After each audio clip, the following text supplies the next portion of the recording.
And our final presenter for the evening would be Dr. Gaurav Chauhan, who is Associate Consultant Division of Interventional Radiology, Medanta Hospital, Lucknow. Dr. Gaurav has more than 7 years experience in diagnostic and interventional radiology.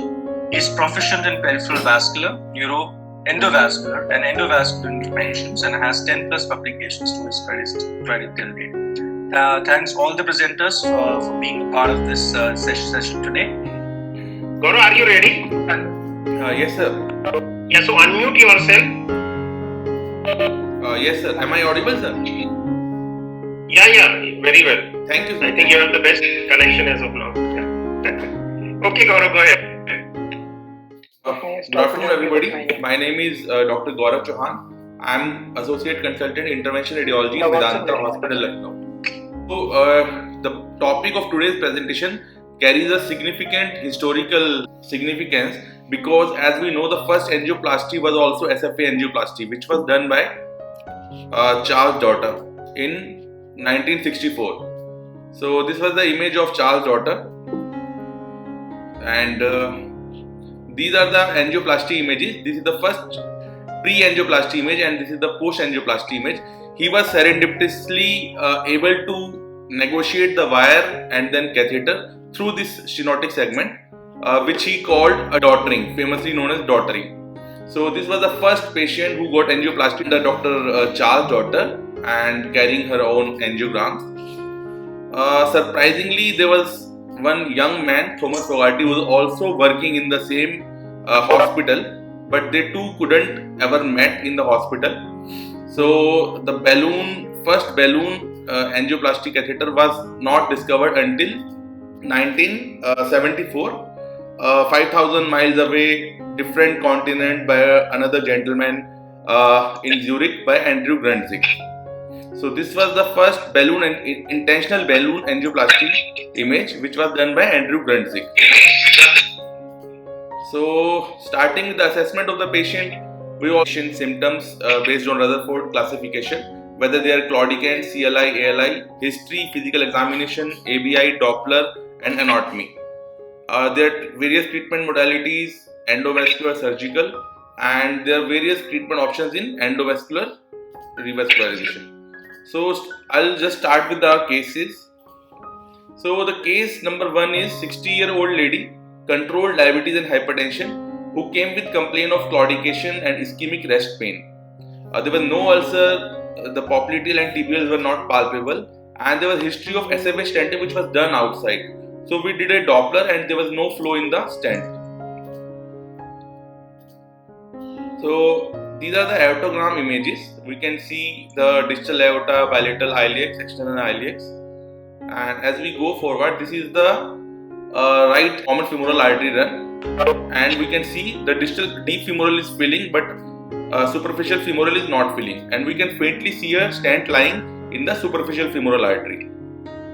So this was the stent, and we can see there were two overlapping stents which were not exactly overlapped, and we can see two sides of narrowing, the one where the overlapping must have been done outside and the another is the distal part. We stuck our catheter in the proximal and try to take the run, and we can see there is minimal trickling of the contrast material through the stent particle and minimal opacification of the distal SFA. And these are runoff vessels. Anterior tibial is seen filling and faint filling of posterior tibial artery. These are the distal vessel, tibials, posterior tibial is still not seen filling, and these are the plantar arteries. Coming to the day of intervention, we were able to negotiate the 014 wire across the thrombus stent, and after crossing the wire, we did a balloon angioplasty with the long armada balloon. These are the images of the angioplasty, and we can see a wonderful flow of the contrast through the angioplasty segment, and we can also see the tibials, anterior tibial filling, but posterior tibial is still not filling. We plan to place a long supera stent 6 into 150 cm across the recently opened up old stent. So this was the supera being placed in the old stents, across the old stent. We try to just extend our stent 1 to 2 centimeter above and below the old stents. And this was the post stenting run, and we can see the supera is being placed 1 centimeter above and 1 centimeter below old stents. So we also did a small angioplasty of the posterior tibial artery. And these were the tibial angioplasty runs.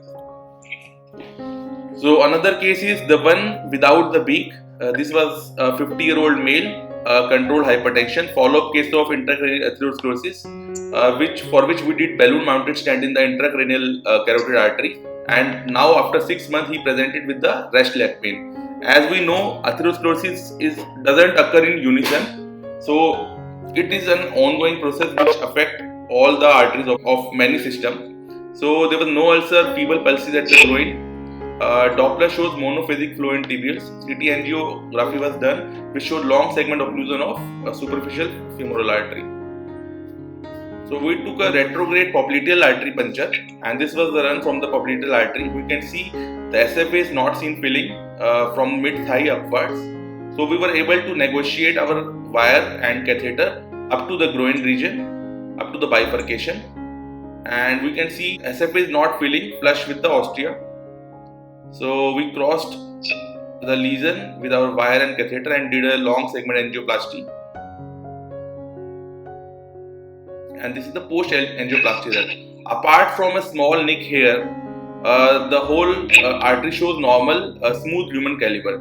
So we leave the patient as such, and what we did was only POVA or plain old balloon angioplasty for this patient.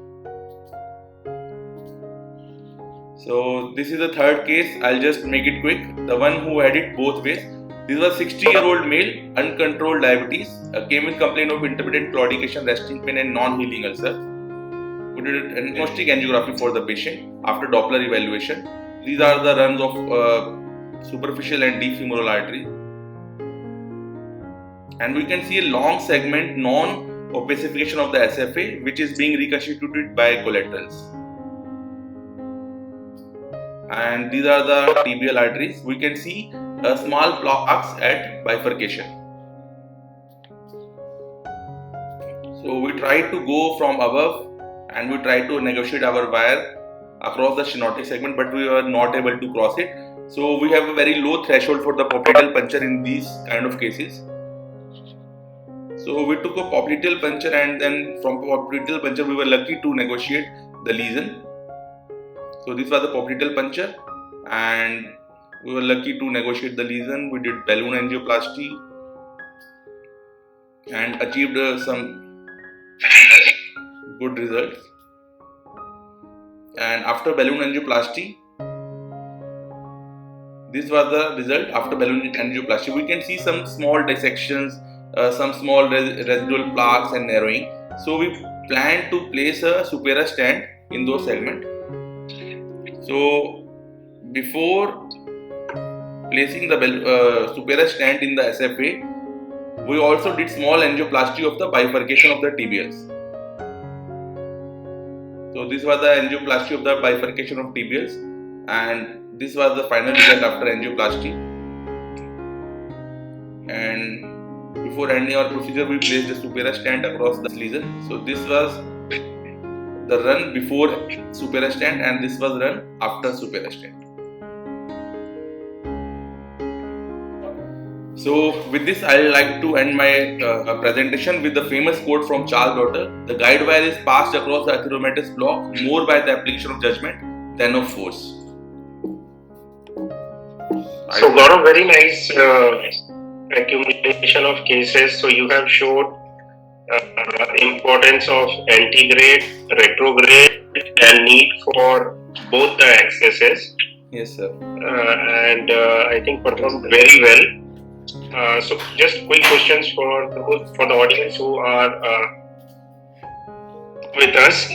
So in the first case, was it an acute occlusion done at an outside hospital, or he came after a fair amount of time? No, sir. She came after a fair amount of time. It was not an acute occlusion.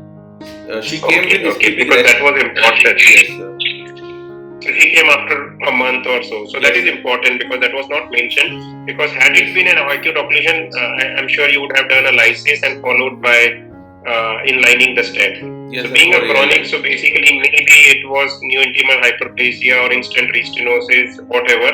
So you could easily enter and do a plasty. Otherwise, you could land up with a trash.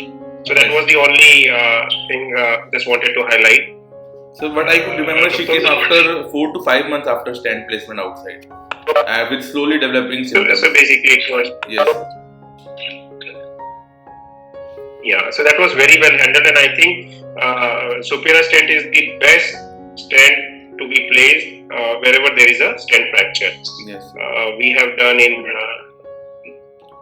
n number of times and different locations, so that was a very wise decision, I would say. Yes. And taking a 650 was again a smart move so that you can cover it elongates the node with a narrow lumen. So, Dr. your comments on that?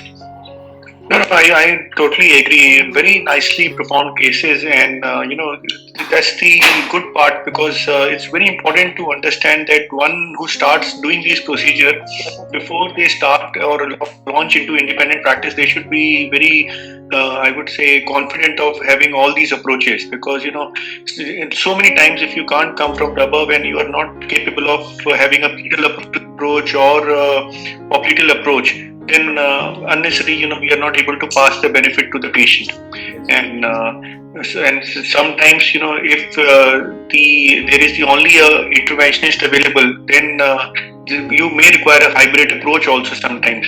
So because sometimes there is a thrombus trash. So if you have an in-house surgeon, so that also adds on to the, I would say, your chances of salvaging more and more difficult cases, and having in-house surgeon, so that because sometimes you can have, because there are ways to take care of trash, with the new penumbras and the other clot retrieving mechanisms, but still, sometimes it's very easy if you have a hybrid approach for some cases. Yeah, and regarding the second, I think maybe finance was an issue when you guys did a balloon angioplasty and came out. Yes, sir. Yeah, so otherwise you could have placed a nice stent over there. But that's a common scenario we all face. But nicely performed, all the three cases, I would say. Yeah. Nice cases, Gaurav. Really nice cases.